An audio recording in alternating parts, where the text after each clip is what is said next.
I never thought my marriage to Vanessa would become as complicated as the business we inherited. On the surface, we had everything: a beautiful home, a legacy company, and the promise of a future filled with success. But underneath the glossy exterior, cracks were forming, cracks that would soon turn into chasms.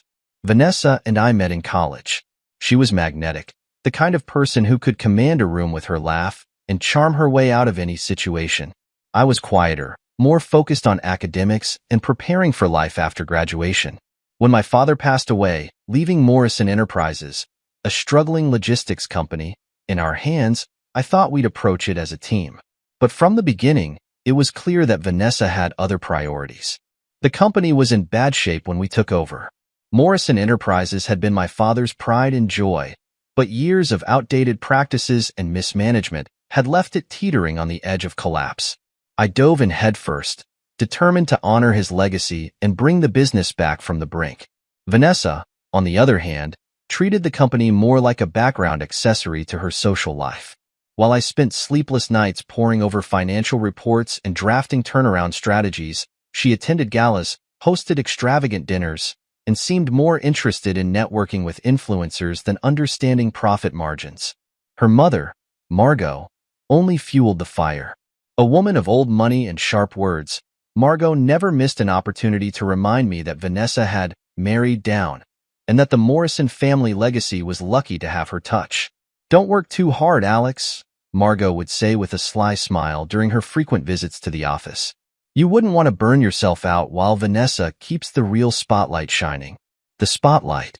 That's what it was always about for Vanessa. At first, I convinced myself that she'd come around. The pressure of inheriting a company, especially one in trouble, was overwhelming, and I wanted to give her time to adjust. But as the months turned into years, her behavior only worsened. Vanessa's drinking became more frequent, her shopping sprees more expensive, and her disregard for the business more blatant. She treated Morrison Enterprises like a bank account, dipping into company funds for personal vacations and luxury purchases under the guise of client development. The tipping point came during a meeting with one of our oldest clients. Vanessa arrived late, visibly tipsy, and proceeded to crack inappropriate jokes that left the client visibly uncomfortable. By the end of the meeting, I had to apologize profusely to salvage the account. It was a wake-up call, but not the one I expected. Instead of taking responsibility, Vanessa dismissed the incident entirely. "Don't be so dramatic, Alex," she said later that night as she poured herself another glass of wine. "One meeting isn't going to ruin the company. Besides, they love me." Her words stung because they were so out of touch with reality. That night, I sat alone in my home office, staring at the financial reports that had become my constant companion. The numbers didn't lie. Vanessa's spending and negligence were costing us clients. The company couldn't survive both the external pressures of a struggling industry and the internal chaos she was causing. Something had to change. I started stepping into roles Vanessa had neglected, taking over client meetings, renegotiating contracts, and reassigning tasks she had ignored. At first, she didn't seem to notice or care. Her social life was thriving, and as long as the money kept flowing, she had no reason to question how it got there. But every time I stepped into her role, every time I salvaged a deal or closed a contract, I felt the weight of our marriage shift. We weren't partners anymore. We were two people on very different paths. One night, as I worked late at the office, Vanessa called me. "Why are you still there?" she asked, her voice slurring slightly. "Because there's work to be done," I replied. "You're such a workaholic, Alex," she said with a laugh. "Relax. The company will be fine. You always make it work." She hung up before I could respond, leaving me staring at my phone in frustration. That was the moment I realized I was no longer saving the company for us. I was saving it in spite of her. By the end of that year, I had made significant progress. I renegotiated several major contracts, streamlined operations, and began investing in cutting-edge logistics technology. The company was stabilizing, but it came at a cost. Vanessa was drifting further away, her priorities firmly rooted in a lifestyle I could no longer support or even understand. Looking back, I wonder if I should have confronted her sooner, demanded that she step up or step aside. But at the time, I still held on to the hope that she'd change, that the woman I married would reemerge and prove me wrong. She didn't. Instead, she became the greatest obstacle I'd ever faced, both in business and in life. When I took over Morrison Enterprises, it felt like an impossible task. The company my father had built with grit and determination was drowning in debt, bleeding clients, and barely holding on. But I was determined to save it, not just for the legacy he had left me, but for the future I envisioned. Vanessa, on the other hand, couldn't have been less interested. While I spent long nights at the office, she immersed herself in the glitz and glamour of the socialite scene. Her calendar was filled with galas, charity events, and endless brunches with friends who, like her, seemed to live in a bubble of excess. At first, I tried to involve her in the business. I asked her to sit in on meetings, contribute ideas, or even take on small responsibilities. Every time, she brushed me off with the same dismissive tone. "Alex, I'm not cut out for spreadsheets and boardrooms," she'd say with a wave of her hand. "You're the genius here. Just let me know when it's time to celebrate the big wins." The irony wasn't lost on me.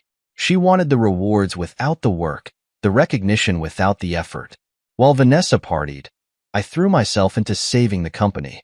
My first move was to renegotiate contracts with key clients, offering them better terms in exchange for long-term commitments. It wasn't easy. Most of them had lost faith in Morrison Enterprises after years of poor performance. But I showed up with detailed plans, hard data, and a passion that convinced them to give us another chance. Next, I began modernizing our operations. The logistics industry was changing rapidly, and Morrison Enterprises had been left behind. I invested in cutting-edge technology, tracking systems, automated warehouses, and proprietary logistics software that would give us a competitive edge. The cost was steep, but I knew it was the only way forward. I spent months working with developers to create software tailored to our needs, ensuring we could offer clients something no competitor could match. By the end of the first year, there were signs of progress. Revenue was stabilizing, and clients were starting to trust us again.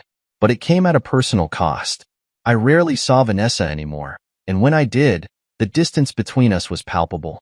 She'd come home late from events, reeking of expensive perfume and wine, barely acknowledging the effort I was putting in to keep our lives afloat.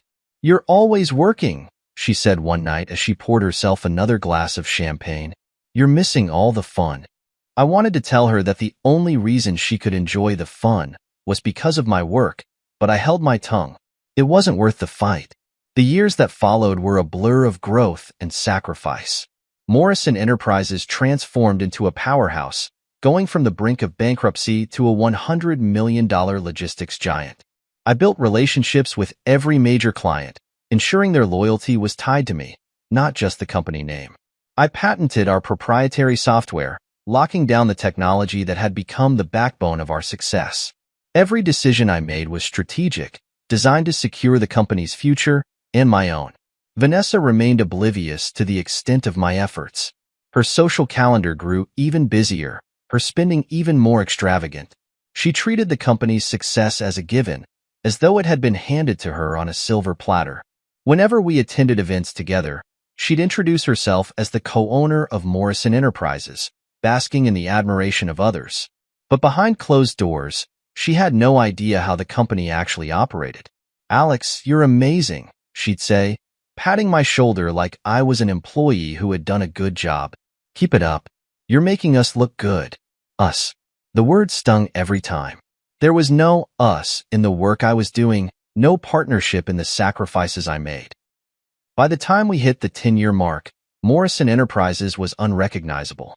We had expanded into new markets, signed exclusive deals with major corporations, and earned a reputation for innovation and reliability. But despite the company's success, my marriage to Vanessa felt like a facade. She was still the same woman who cared more about appearances than substance, and I was the man who had built an empire she barely understood. What Vanessa didn't know was that I had quietly fortified my position within the company. I owned 40% of the shares outright, but I also controlled the core technology and the key client relationships. If anything ever went wrong, I had the leverage to protect myself. It wasn't paranoia, it was survival. One night, as I reviewed the company's financials, Vanessa strolled into my office with a glass of wine in hand. "You work too hard," she said with a sigh, leaning against the doorframe. "Why don't you take a break and let me handle things for a while?" The comment caught me off guard. She had never shown any interest in the business before. "You?" I asked, raising an eyebrow. "Yes, me," she said, laughing. "It's my name on the building too, Alex. Maybe it's time I stepped up." I forced a smile, hiding the unease creeping into my thoughts. Something about her tone felt off, but I brushed it aside. After all, Vanessa had never been one to follow through on big ideas. Still, a part of me wondered if this was the beginning of something more. And it was. I just didn't realize how far she was willing to go. The shareholders' meeting was supposed to be routine, just another chance to review the quarterly performance and discuss plans for future growth. I had no reason to suspect anything unusual as I prepared my presentation, confident in the numbers and strategies I'd worked tirelessly to implement. Vanessa had surprised me the week before by expressing an interest in attending. It was a rare move for her, but I took it as a sign that she might finally be stepping up and showing some responsibility. I should have known better. The meeting started like any other. The board members filed into the sleek conference room, exchanging pleasantries as they settled into their seats. Vanessa arrived fashionably late, of course, wearing a tailored suit that looked more suited for a fashion magazine than a boardroom. She flashed her perfect smile as she took her seat at the head of the table, next to mine. "Thank you all for coming," I began, clicking to the first slide of my presentation. "As you'll see, Morrison Enterprises continues to outperform expectations with significant growth in key markets." Vanessa cut me off mid-sentence. "Actually, Alex, before we dive into the details, I'd like to address the board." I froze, my hand still on the clicker. This wasn't part of the agenda. She stood gracefully, her smile unwavering. Over the years, Alex has worked incredibly hard to bring Morrison Enterprises to where it is today. And for that, we should all be grateful. The board murmured in agreement, though I could sense some confusion. "But," she continued, her tone shifting, "while Alex's contributions have been valuable, recent decisions have raised concerns about the company's direction." I felt the blood drain from my face. "Vanessa, what are you talking about?" She ignored me, addressing the board instead. "As co-owner of Morrison Enterprises, I've reviewed our recent financials and operational strategies. I'm concerned about the risks Alex has been taking. Over-reliance on proprietary technology, expensive expansions, and a lack of focus on core clients. All of these could jeopardize the company's future." The room went silent. "That's why," she said, her voice steady and commanding, "I believe it's time for a change in leadership." The words hit me like a punch to the gut. For a moment, I thought I'd misheard her. Vanessa? Taking over the company? "Vanessa, this is absurd," I said, trying to keep my voice calm. "You've been absent from the business for years. You don't even understand." She raised a hand, cutting me off. "Alex, I've trusted you to handle the day-to-day operations, but I can't sit back any longer while the company is put at risk. The board deserves transparency and leadership they can rely on." I glanced around the table, searching for support. Some board members looked uneasy, but others were nodding along, swayed by Vanessa's charisma. Effective immediately, Vanessa declared, "I will be stepping into the role of CEO." I stood, my chair scraping against the floor. "You can't do this." Vanessa's smile hardened. "Actually, I can.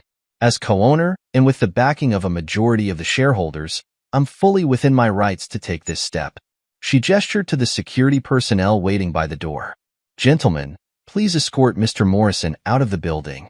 The next few minutes felt like a surreal nightmare. Security guards approached me, their expressions apologetic but firm. "You're making a mistake," I said, glaring at Vanessa. "You have no idea what you're doing." She shrugged, her tone dripping with feigned concern. "I'm doing what's best for the company, Alex. You've done enough." As the guards led me out, I could hear the murmurs of the board and the smug laughter of Vanessa's close allies. The humiliation was complete. Standing outside the building, I looked up at the Morrison Enterprises sign, a symbol of everything I had worked for, everything I had sacrificed. Now, it felt like a cruel joke. I drove home in silence, the weight of the betrayal sinking in. This wasn't just about the company. It was about trust, about the years I had spent building something I thought Vanessa and I shared. But Vanessa had never cared about the company, or me. To her, this was just another way to assert control, another game to win.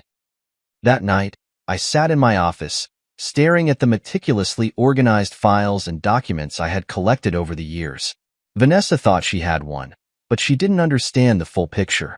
I had built Morrison Enterprises on more than just hard work and innovation. I had built it on safeguards, layers of protection that she couldn't see or comprehend. The proprietary technology? Mine. The key client relationships? Mine. The contingency plans? All mine. Vanessa may have taken the company, but she didn't realize how fragile her position was. Without me, Morrison Enterprises was a house of cards waiting to collapse. As I sifted through the evidence of her neglect, her reckless spending, and her lack of leadership, a plan began to form. Let her have her victory, I thought. It won't last. The drive home after that humiliating shareholders meeting felt like the longest of my life. I gripped the steering wheel tightly, the city lights blurring as I replayed the events in my mind. Vanessa's smug smile, the bored silence, the guards escorting me out. Every detail burned into my memory. By the time I reached my driveway, I had cycled through every possible emotion. Anger, disbelief, and finally, cold resolve. Vanessa thought she'd won, but she had no idea what was coming. I spent that night combing through the files I had meticulously maintained over the years. Every decision Vanessa had ignored, every reckless dollar she had spent, and every safeguard I had quietly put in place. It was all there, waiting to be used. The most critical asset was the proprietary logistics software I had developed, a system that had become the backbone of Morrison Enterprises. What Vanessa didn't know was that the software wasn't owned by the company. It was owned by me. When I created the software, I had been careful to structure it under a separate legal entity, one that I controlled entirely. Morrison Enterprises had a license to use it, but without my permission, that license could be revoked at any time. The clients? The contracts I had painstakingly negotiated were tied to the software. Without it, the company's operations would grind to a halt. Vanessa had taken the title of CEO, but she hadn't taken the foundation I had built. I called my lawyer, Rachel, the next morning. Rachel had been my legal counsel for years, and she was one of the few people I trusted completely. She did what? Rachel asked, her voice sharp with disbelief. She staged a coup, I said, my tone steady. The board backed her, and they removed me as CEO. There was a pause on the line before Rachel spoke again. Do they know about the intellectual property agreements? The licensing structure? No, I replied. Vanessa doesn't have a clue. Rachel exhaled slowly. Then we're still in control. What's the plan? Hold tight for now, I said. I want to make this as public and undeniable as possible. Vanessa and the board need to feel the full weight of their mistake. Over the next few days, I contacted key allies, clients, trusted employees, and even a few board members who had quietly expressed doubts about Vanessa's leadership. I explained the situation to them, outlining the safeguards I had put in place and reassuring them that I had a plan. Just hold off on any decisions until Monday, I told them. Trust me, things are about to change. The clients were particularly receptive. Many of them had built personal relationships with me over the years, and they valued the integrity and reliability I brought to the table. Vanessa's sudden rise to power had already raised concerns among some of them, and my call only solidified their loyalty to me. As the weekend approached, I finalized every detail of my plan. I worked with Rachel to draft letters terminating Morrison Enterprises' license to use the proprietary software, effective Monday morning. Without the software, the company would be unable to fulfill its contracts, effectively crippling its operations. I also compiled a dossier of evidence documenting Vanessa's years of neglect and reckless behavior, photos, financial records, and even recorded conversations where she dismissed the company's importance. The final piece of the puzzle was a pre-recorded video. In it, I calmly and professionally explained the truth about Vanessa's mismanagement, her misuse of company funds, and her betrayal of the trust that Morrison Enterprises clients and employees had placed in her. The video was designed to play on every screen in the company's headquarters at exactly 9 a.m. Monday morning. On Sunday night, I sat in my home office, reviewing everything one last time. The calm before the storm was almost unnerving. Part of me felt a pang of guilt for what was about to happen, but that feeling was quickly overshadowed by the memory of Vanessa's smug smile as she had me escorted out of the building. This wasn't about revenge, it was about justice. Vanessa had taken my work, my sacrifices, and my vision for the company and turned them into her personal playground. She had betrayed me in the most public and humiliating way possible, and now it was time for her to face the consequences. I closed my laptop and leaned back in my chair, a sense of finality washing over me. Monday would mark the beginning of a new chapter, not just for Morrison Enterprises, but for me as well. As I turned off the lights and headed to bed, I allowed myself a small, satisfied smile. Vanessa thought she had one. She had no idea what was coming. I woke up early on Monday, the anticipation buzzing in my chest like static electricity. Today wasn't just another workday. It was the day I took back control. The plan I had set into motion over the weekend was flawless. Every detail calculated to expose Vanessa for the fraud she was and reclaim what I had built. By 9 a.m., I was settled in my apartment, coffee in hand, watching the live feed of Morrison Enterprises headquarters through a connection I'd maintained in the company's security system. It felt strange, seeing the office from the outside. This was the place I'd poured my life into, now led by someone who had no idea what she was doing. Vanessa arrived fashionably late, as usual, sweeping through the front doors with all the confidence in the world. Dressed in a sleek designer suit and carrying her trademark air of superiority, she waved off greetings from employees and headed straight to her new office. If only she knew what was waiting for her. At exactly 9:15 a.m., the screens in the building flickered to life. Every computer monitor, every digital display, even the massive screen in the main lobby, each one began playing the video I had recorded. In the video, I sat at my desk, calm and composed, addressing the company with the professionalism that Vanessa lacked. "Good morning, Morrison Enterprises," I began, my voice steady. "I want to take a moment to share the truth about recent events, decisions, and the direction of this company." Vanessa's expression froze as the video continued.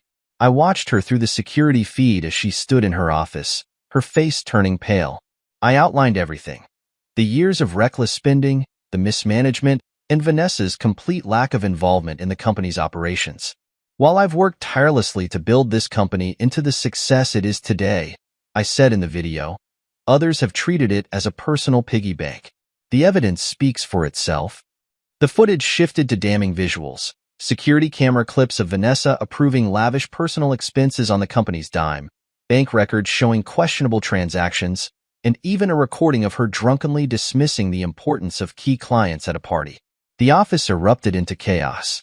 Employees gathered in clusters, whispering and pointing at the screens. Vanessa's name was on everyone's lips, her actions laid bare for the entire company to see. In her office, Vanessa frantically grabbed her phone, likely trying to call IT to stop the video. But she couldn't. I had ensured that the playback couldn't be interrupted, locking down the system with security protocols only I controlled. Then came the coup de grace. The video transitioned to a recording of Vanessa's own words, captured during a private conversation. "Alex," she had scoffed. "He's a workaholic with no life. He'll do all the heavy lifting while I get the credit. That's how it's always been, and that's how it'll always be." The room fell silent. As the video ended, Vanessa's phone lit up with incoming calls and messages. I had coordinated with key clients to withdraw their contracts simultaneously, ensuring that the blow to Morrison Enterprises would be swift and devastating. One by one, major clients began pulling out. Notifications flooded in, each one a death knell for the company Vanessa had so recklessly claimed as her own.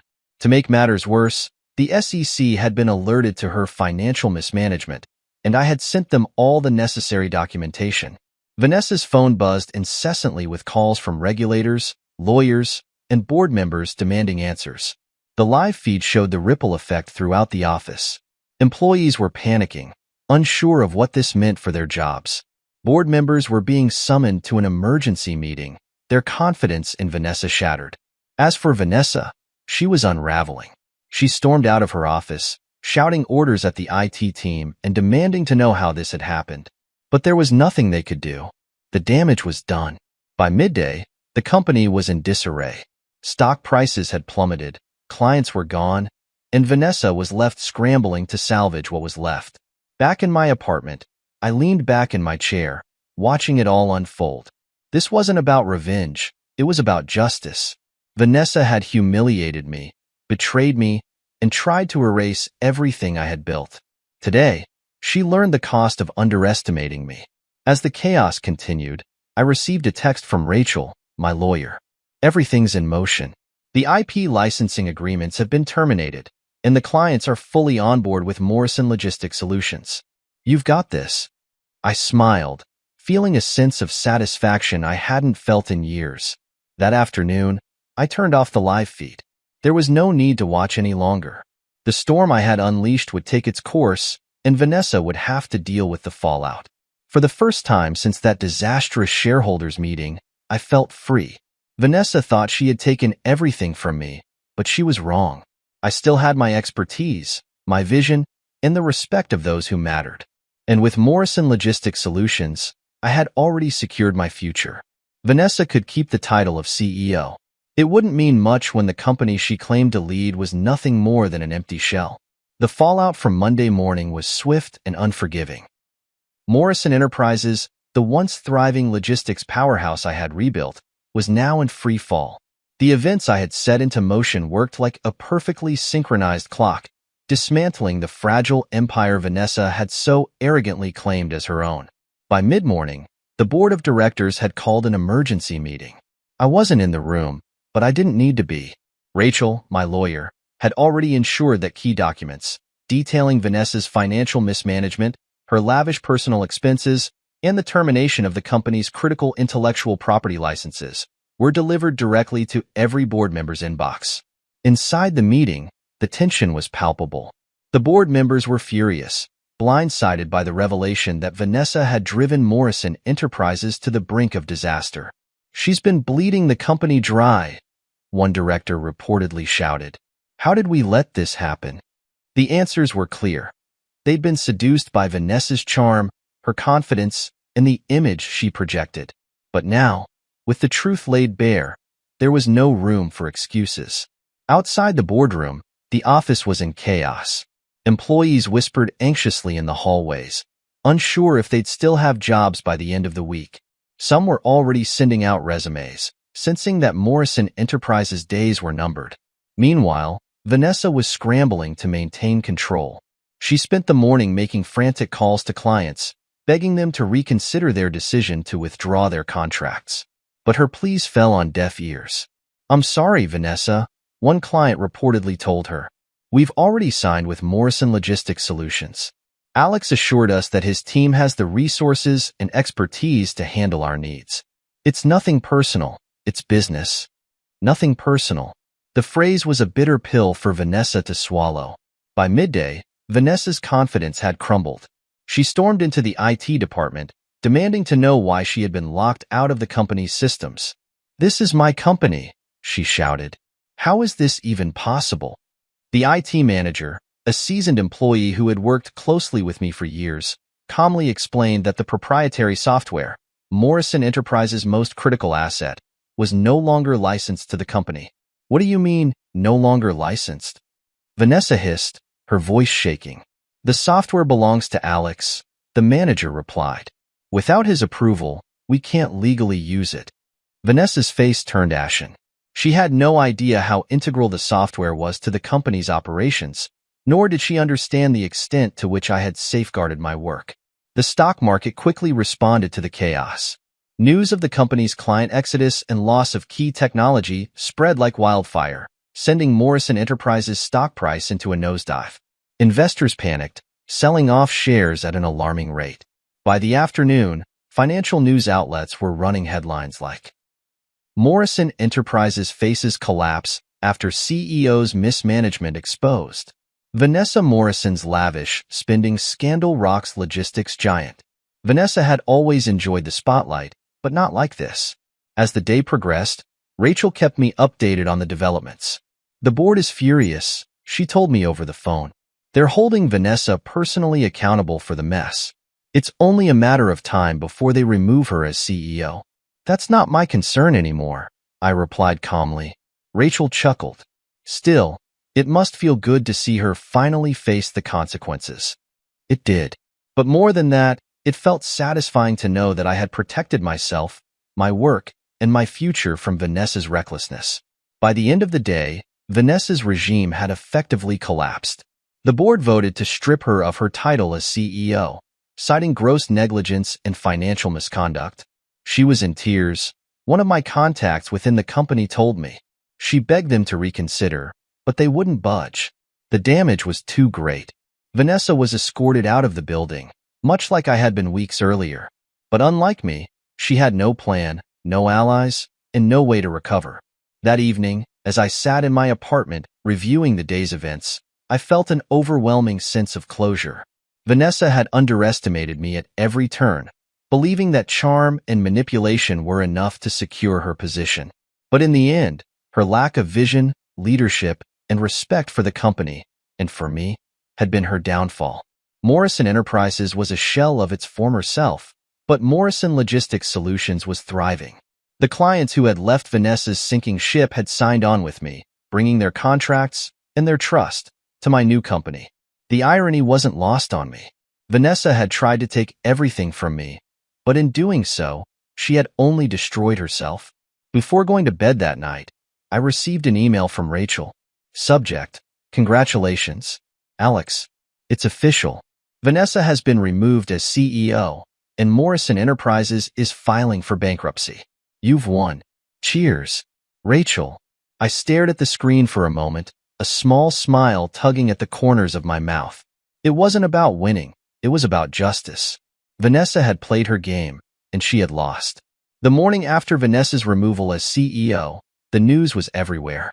Business journals, financial networks, and even mainstream media were running the story of her dramatic fall from grace.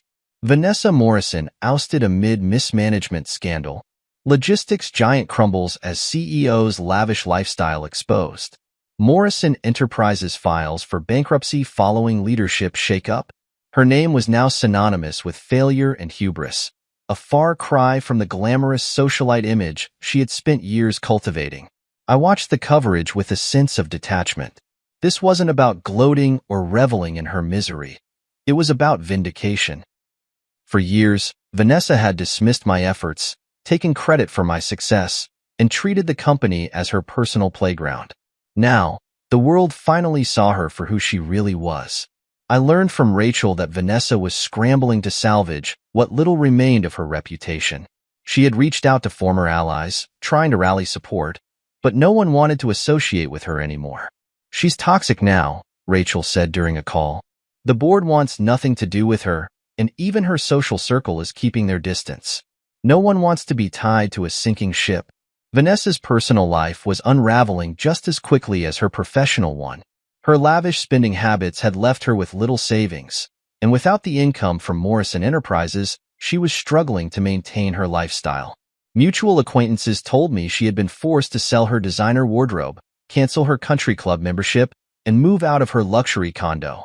She's staying with her mother for now, one friend mentioned. It's not going well. Margot isn't exactly the nurturing type. I could imagine the tension between Vanessa and her mother, Margot. For years, Margot had held me in contempt, belittling me at every opportunity. Now, she was likely directing that same disdain toward her own daughter. The final blow came when Morrison Enterprises officially filed for bankruptcy. Without its core clients, proprietary software, or a functional leadership team, the company had no way to recover. It was a tragic end to my father's legacy, but I had already made peace with it. Morrison Enterprises had been dead long before Vanessa's coup. I had simply kept it alive out of loyalty and determination. Now, with Morrison Logistics Solutions thriving, I could honor my father's vision in a new way, one that was free from the toxic baggage of the past. Vanessa, however, wasn't ready to accept defeat. A week after the bankruptcy announcement, she showed up uninvited at my office. I was in the middle of reviewing contracts when my assistant buzzed in. Alex, Vanessa is here, she said hesitantly. She insists on seeing you. I considered sending her away, but curiosity got the better of me. Let her in, I said, leaning back in my chair. When Vanessa walked in, I barely recognized her. The confident, immaculately dressed woman I had once known was gone. Her hair was unkempt, her makeup smudged, and her clothes looked hastily thrown together. Alex, she began, her voice shaky. I need to talk to you. I gestured for her to sit, though I kept my expression neutral. What do you want, Vanessa? She hesitated, wringing her hands nervously. I made a mistake, she said finally. I shouldn't have. I shouldn't have done what I did. I let my ego get in the way, and now everything's gone. The company, my reputation, everything. I didn't respond, letting her words hang in the air. I know I can't undo what I did, she continued, her voice breaking. But I need your help, Alex. I don't know what to do. I'm lost. Her desperation was palpable, but I felt no sympathy. This was the same woman who had humiliated me in front of the board, mocked my efforts, and tried to take everything I had built. I can't help you, Vanessa, I said evenly. She looked up at me, her eyes wide with disbelief. Alex, please. I'm sorry. I know I don't deserve your forgiveness, but… You're right, I interrupted. You don't. The words were harsh, but they were the truth. For years, I gave everything to support you, to support the company, and you threw it all away, I continued. You didn't just betray me, Vanessa. You betrayed yourself. And now, you're living with the consequences. Her shoulders slumped, and for a moment, I thought she might start crying. But she held herself together, nodding slowly. I understand, she said quietly. I'm sorry, Alex. Without another word, she stood and walked out of my office, leaving behind nothing but the faint scent of her perfume. As the door closed behind her, I felt an odd sense of closure. Vanessa's downfall was complete, and while it wasn't something I had orchestrated out of malice, it was the inevitable result of her own actions. She had underestimated me, taken me for granted, and assumed she could manipulate her way to success. But life doesn't work that way. Her story was over, but mine was just beginning. In the days following Vanessa's visit, I couldn't help but reflect on the wreckage she had left behind. The once proud name of Morrison Enterprises was now associated with scandal, mismanagement, and bankruptcy. The media frenzy had died down, but the whispers among the business community persisted. Still, I didn't dwell on it for long. I had my own company to focus on, and Morrison Logistics Solutions was thriving. It felt liberating to pour my energy into a business free of the baggage that had weighed me down for so long. The clients who had followed me from Morrison Enterprises were loyal and enthusiastic, eager to grow their partnerships with a leader they could trust. I was no longer working to salvage a sinking ship. Instead, I was building something new, something that reflected my vision and values. Vanessa, meanwhile, was struggling to pick up the pieces of her shattered life. Mutual acquaintances occasionally updated me on her situation, though I never asked. She's living with Margot, one old friend told me over coffee. It's bad, Alex. Her mom's blaming her for everything, and they're constantly fighting. I nodded, not surprised. Margot had always been harsh, and now that Vanessa was no longer her golden child, the dynamic had shifted. She's been trying to find work, the friend continued, but no one will hire her. Her reputation is, well, you know. I did know.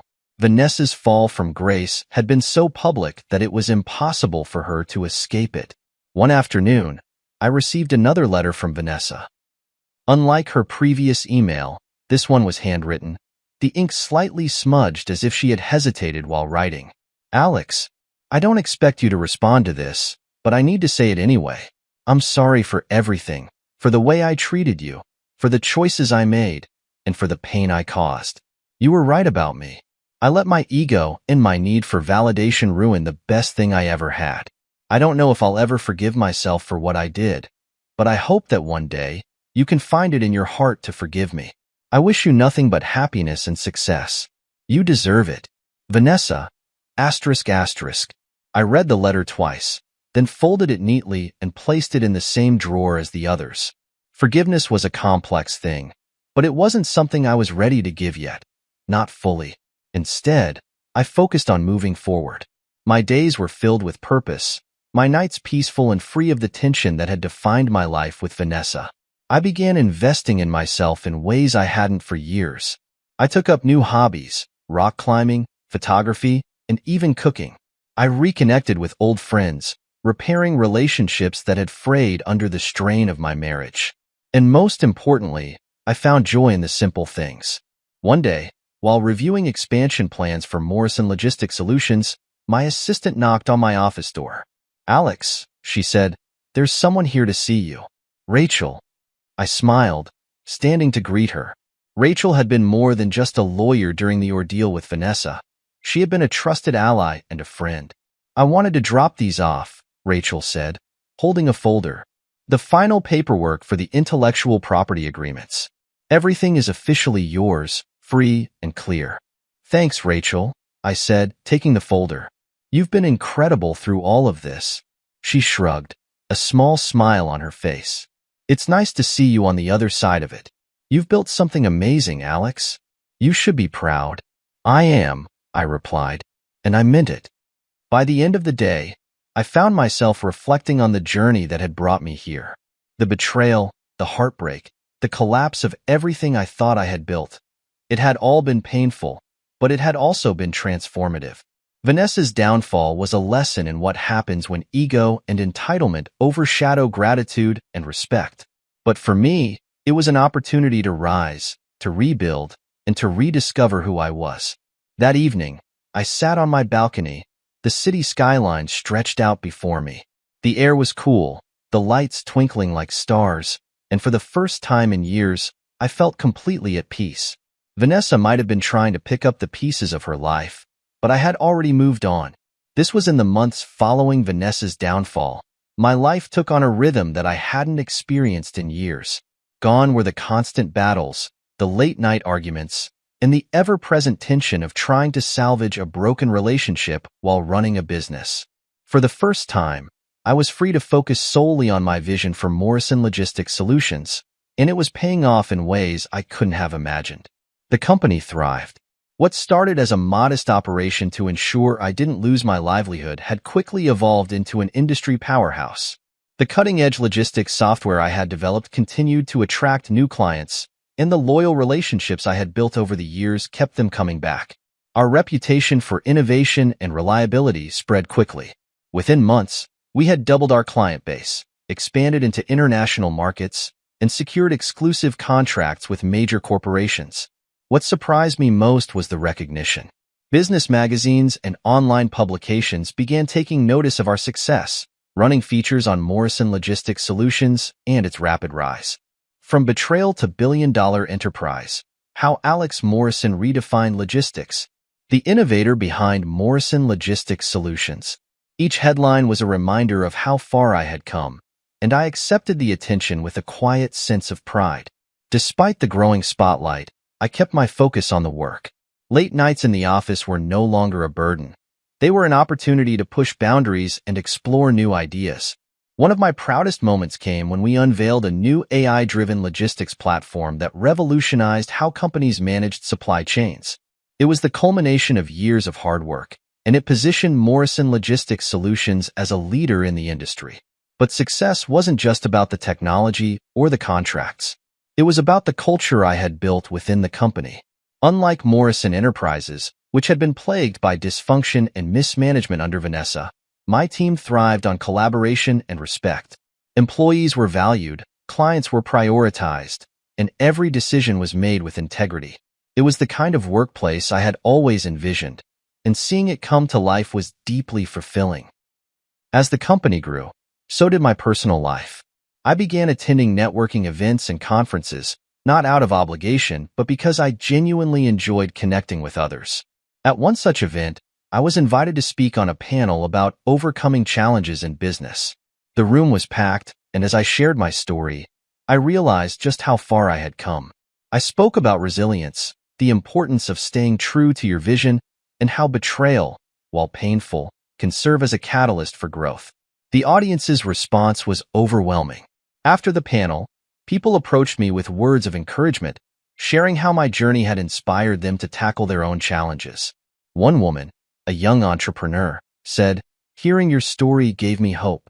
If you can rebuild after everything you went through, maybe I can too." Her words stayed with me. Despite the recognition and success, I remained grounded. The experiences of the past had taught me the value of humility and the importance of surrounding myself with people who shared my values. Rachel, my lawyer and confidant, became a trusted advisor as the company continued to expand. Her sharp mind and unwavering support were instrumental in navigating the complexities of our rapid growth. And then there was Emma, a fellow entrepreneur I met during a business summit. She ran a tech startup and had a sharp wit and a down-to-earth attitude that was refreshing. Our friendship grew naturally, and while I wasn't rushing into anything, there was an undeniable connection. For the first time in years, I felt like I could trust someone again. Vanessa's name rarely crossed my mind anymore, though occasional updates about her life trickled in through mutual acquaintances. She had disappeared from the public eye, her once lavish lifestyle replaced by quiet obscurity. While I didn't dwell on her struggles, I couldn't help but feel a sense of closure. Vanessa's betrayal had been a painful chapter in my life, but it was one that had ultimately led to my success. One afternoon, I received an email from a business journal requesting an interview. They wanted to profile me for a feature on leaders who had overcome significant challenges to achieve success. I hesitated at first, unsure if I wanted to revisit the past so publicly.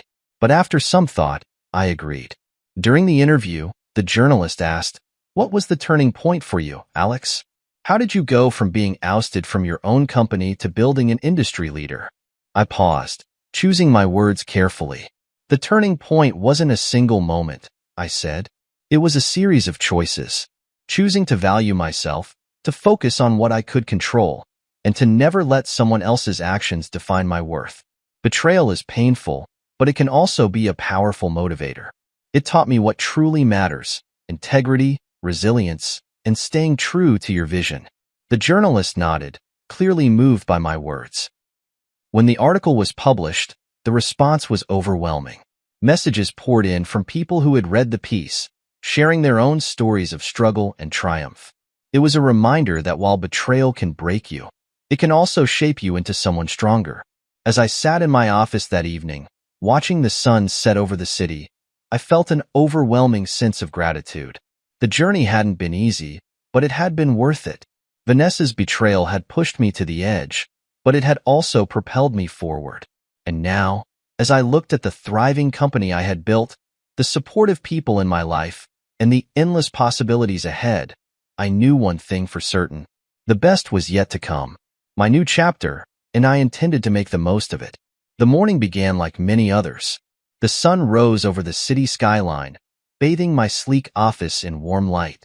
I sipped my coffee, gazing out the floor-to-ceiling windows at the world below, a world I had fought to rebuild after everything Vanessa had taken from me. But today was different. Today marked a milestone that felt like the closing of a chapter and the beginning of something new.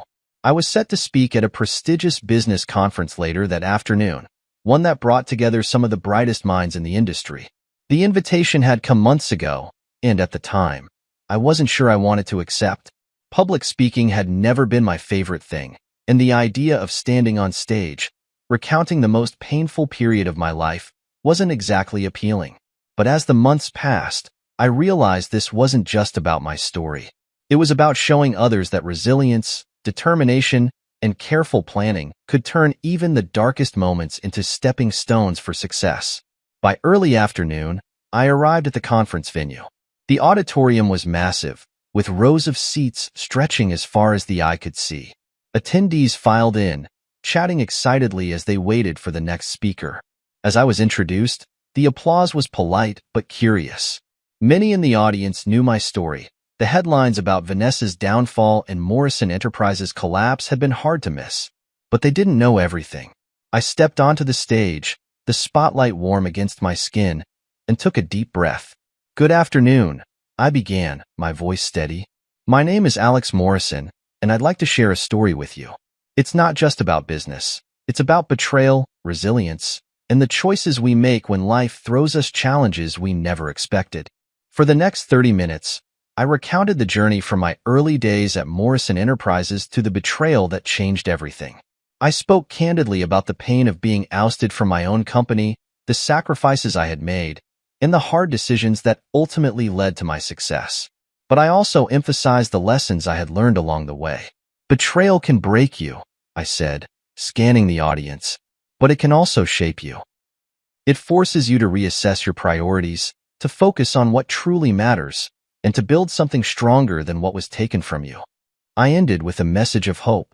Whether you're facing betrayal, failure, or setbacks of any kind, remember this. You have the power to turn your pain into progress.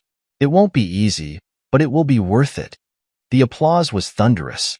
After the talk, attendees lined up to shake my hand, ask questions, and share their own stories of struggle and perseverance. One man, a middle-aged entrepreneur, thanked me for giving him the courage to tackle a failing partnership. A young woman, fresh out of college, said my story inspired her to pursue her dreams despite family skepticism. Their words meant more to me than any financial success ever could. That evening, I returned to my office. The city lights twinkled below, casting a serene glow over the room. I poured myself a glass of whiskey, settling into my chair as I reflected on the day. It wasn't just a quiet victory, it was a deeply personal one. Vanessa's betrayal had once felt like the end of everything I had worked for, but it had been the catalyst for my greatest achievements. Morrison Logistics Solutions wasn't just a company.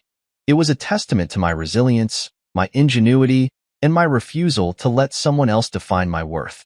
As I leaned back in my chair, I thought about the life I was building, one filled with purpose, joy, and people who valued me for who I was. Rachel had been a constant source of support and wisdom, and my growing friendship with Emma had brought unexpected warmth into my life. Though I wasn't rushing into anything, I felt hopeful for the first time in years. The scars Vanessa left behind would always be a part of me, but they no longer defined me. I raised my glass, a quiet toast to the man I had become. Here's to resilience. Here's to rebuilding. Here's to the sweetest victory of all, freedom. The chapter was closed, and the future stretched out before me, filled with endless possibilities. This wasn't the end of my story. It was just the beginning.